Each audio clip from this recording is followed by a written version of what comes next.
Putin has had a busy week. He met with Benjamin Netanyahu on Tuesday and then met with the Turkish president on Friday. Everyone wants to talk to Putin. Of course, he is now the man to influence in the region. It is amazing to see how close these nations are now. It was not long ago that Turkey shot down a Russian warplane and many predicted a war, but the war did not come. And as I pointed out in another video at the time, the Bible says that Russia and Turkey are to be on the same side when Russia invades Israel. Turkey will join with Russia to invade Israel. The military coordination between these two nations shows how this could now happen. Ezekiel chapter 38 and verse 6. They are joined by Gomer with all its troops, and by Togarmah from the remotest parts of the north with all its troops. Many peoples are with you. Perhaps we are surprised to see the Russian and the Israeli leaders meeting and appearing so friendly when we know what is coming, a Russian invasion of Israel. But what we are really seeing here is not friendship and trust, but as one newspaper put it this week, a complex diplomatic dance. Russia has changed everything in the Middle East by intervening in Syria. Israel can no longer operate at will in Syria's airspace due to Russian combat patrols and sophisticated radars. But more than this, Russia has allowed Iran and Hezbollah into Syria, Israel's sworn enemies. This meeting is about Israel's concerns over developments in Syria and what comes next. Daniel chapter 8 verses 24 to 25.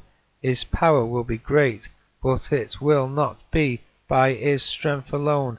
He will cause terrible destruction. He will be successful in what he undertakes.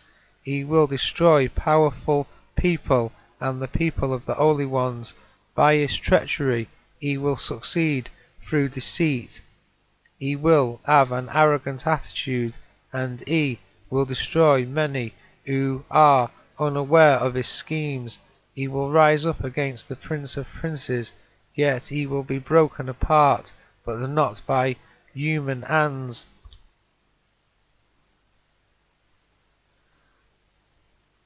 Syria is still the place where we might well see the push occur between the King of the South and the King of the North.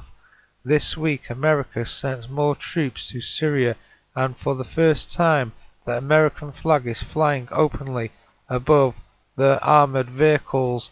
Under the Obama administration, the troops were there, but behind the scenes, training and helping the rebels.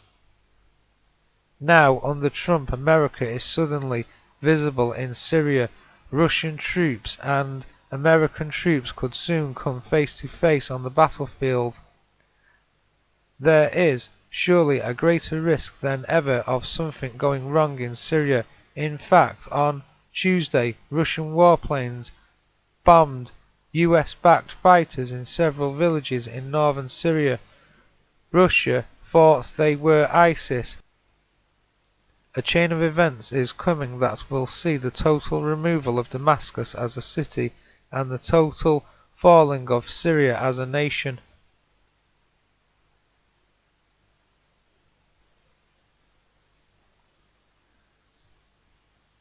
Jeremiah chapter 49 verses 24 to 26.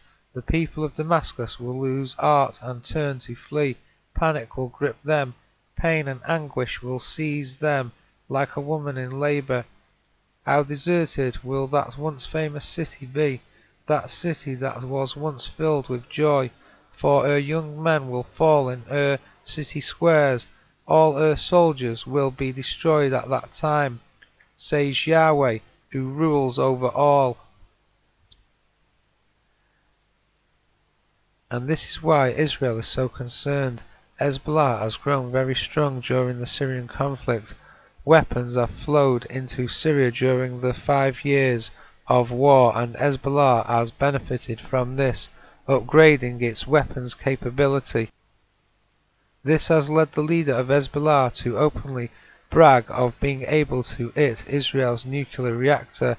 Some reports suggest that Israel may be planning a preemptive strike on Hezbollah, which is why the leader of Hezbollah is making these threats. Other reports suggest that this came up at the meeting Netanyahu had with Putin this week. Hezbollah are based in Lebanon and mainly in the city of Tyre. The Bible says that the inhabitants of Tyre will be involved in a war against Israel. It is so distressing to see children starving to death in Yemen and elsewhere in Africa. The 14.1 million people facing food shortages in Yemen is everything to do with the war that is being fought there. The supply chains have been broken down and food can no longer get through. The world produces more than enough food for everyone on earth, but war, greedy and selfishness stops that happening. 80% of the world's resources are consumed by 20% of the world's population.